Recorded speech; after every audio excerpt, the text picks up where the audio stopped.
$67,000 revenue in a single week, minus 20k in profit. For context, that much revenue should have made me at least 30k in profit. 37k in revenue, minus 10k profit.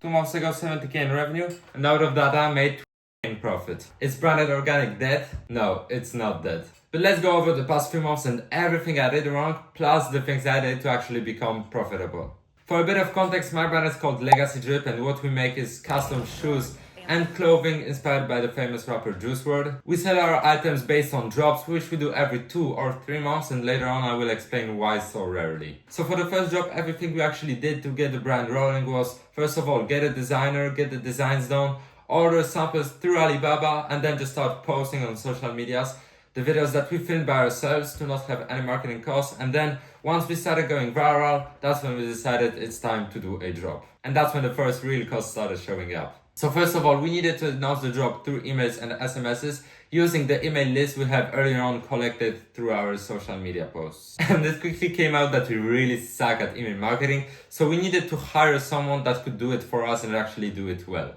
This alone costed us about 1.5k, plus we had to pay for Klaviyo, which is basically the app that you use to send out those emails and SMSs, and that costed us another 1k. That drop we ended up doing $67,488 in revenue, but on our account it was only 25k. This is because during the early access, which we did 1 day before the official release, our Stripe got banned. And on that Stripe we literally had like 25k. So basically we had less than 5 hours to find a new payment provider because basically the official release was about to happen. And our PayPal also got blocked, which is why we only had 25k on our account.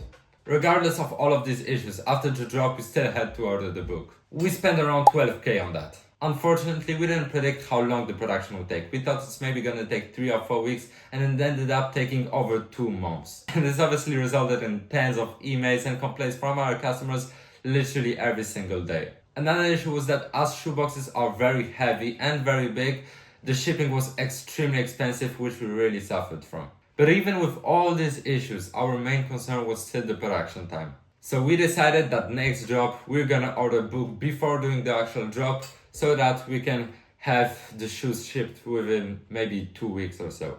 We wanted to order 600 pairs, even though last drop we only sold 400 pairs of shoes. But unfortunately, as our Stripe was still frozen, we didn't have enough money to just order the book. So we decided to just borrow 15k from our friend online, and he probably at the time didn't even know how we look. It's important to notice that at the time we also tried to run up another brand which failed miserably, and we ended up losing 1 or 2k on it.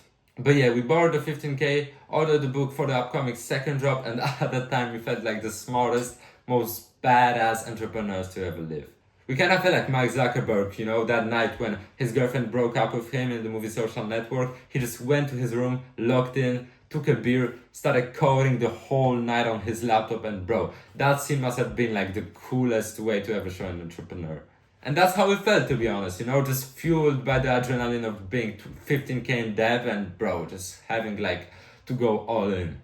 We literally thought we knew everything about organic dropshipping and that we were gonna easily make 100k next drop. And finally, the day of the second drop came. That day before the drop, we slowly started looking back on everything and slowly started realizing that we might not be as coded as we thought. And we were right. That drop we ended up doing 37k in sales. We sold 247 pairs, which meant that we were left with over 300 pairs of shoes that no one wanted. But we couldn't just restock these shoes next drop. One of our key marketing angles was that we never ever do restocks, which meant if we tried to actually do a restock, it would backfire so hard on us. We ended up asking our manufacturer to give out the 300 pair plus to people in need in China. As if all of this wasn't already enough, we were also slacking with tracking our costs properly, which meant we had to spend way too much money on taxes. Now, we also made lots of other dumb mistakes, like not putting our Klaviyo subscription on pause in the months when we weren't dropping, or even something as stupid as spending way too much money on paid subscriptions,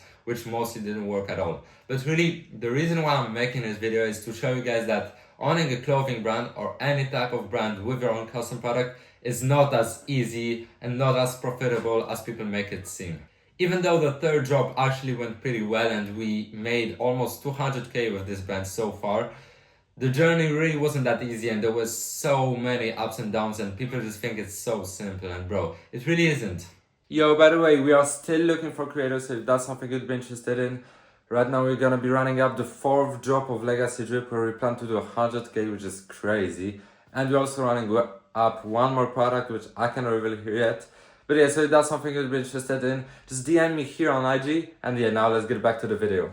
Now, don't get me wrong, starting this brand is still one of the things that I'm most grateful for. I just love the journey so much of running a brand and all the ups and downs. I love it so much, and really I don't regret any dumb decision that we ever made. Even if some of the decisions costed us being 15k in debt. Now going forward, because of all the production issues that come with making shoes, and the fact that this niche is so small, we just don't see the room for scale. For that reason, the 4th drop will also be the last ever drop we plan on doing with this brand. We really want to build a brand where we can create a crazy community that we also are part of, and a brand that we can really go into the 8 figures. And that would be a brand that we want to run for years, and that's just not what we see with Legacy Drip.